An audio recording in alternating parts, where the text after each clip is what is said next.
evening, everyone. I just got on the tee, took the club with the biggest face it had, and swung hard. Slattery continued to say he believes today's win has given him enough points to qualify for the United States Golf Association state team. He will travel to French Lick, Indiana to play in that tournament in September. Rough road trip for the Sea Dogs. Portland lost its fourth straight in a row as Binghamton blasted Portland 13-3. The Dogs will return home to take on the Fisher Cats this weekend. Red Sox and White Sox in a matinee affair to wrap up their four-game series. Sox down 1-0 in the bottom of the sixth when Jackie Bradley Jr. delivers his team's first hit of the game.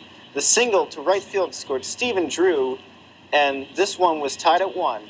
A few batters later, David Ortiz drives one into the triangle in center field.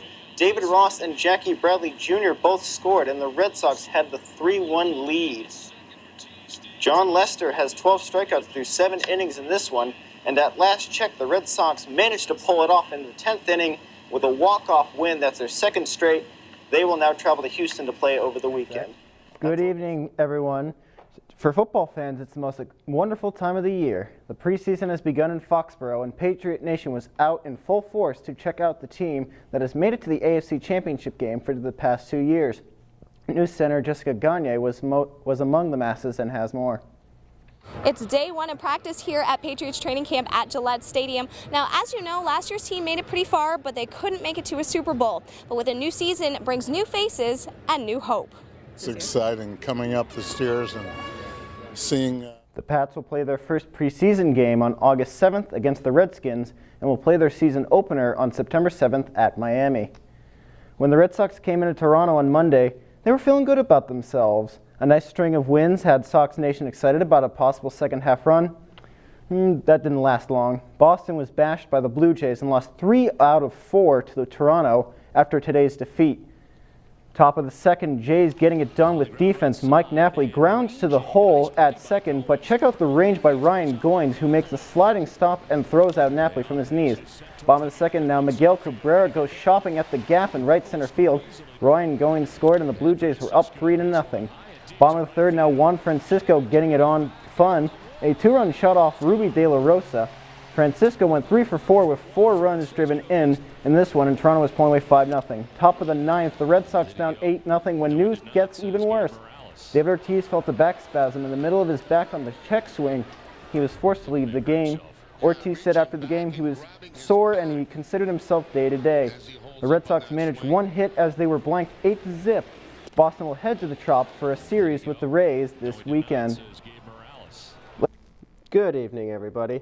In a look at sports today, crazy day for the Red Sox as it was the trade deadline and the Red Sox really made a splash, for better or for worse. And what was inevitable, they were expected to trade John Lester. Reality came true today as him as well as Johnny Gomes were sent to Oakland in exchange for Jonas Cespedes, their star outfielder, and a draft pick in the 2015 MLB draft.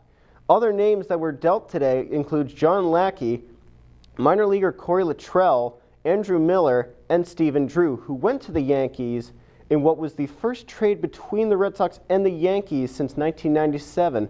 Other names that were dealt out today, Alan Craig, who some may remember from the 2013 World Series when playing for the Cardinals, was exchanged for John Lackey this afternoon. Other than that, they picked up some prospects that will be good for their system as they've cleaned out their pitching staff. Long time ago. Everybody has an opinion on all these moves by the Red Sox, and that includes people who work for the Red Sox.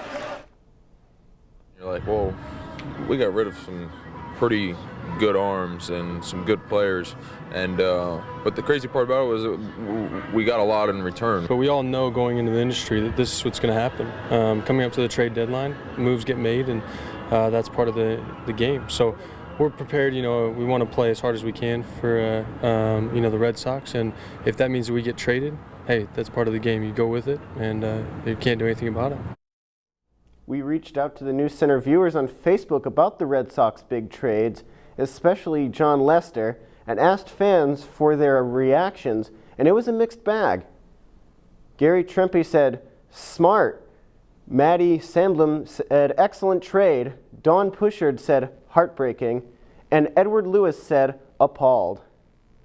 With all the changes in Boston came some changes in Portland as well. It's a Sea Dogs team tradition that any former player that makes the 25-man roster of their Major League affiliate is honored with a jersey. Once they depart from the organization, they are honored elsewhere in Hadlock.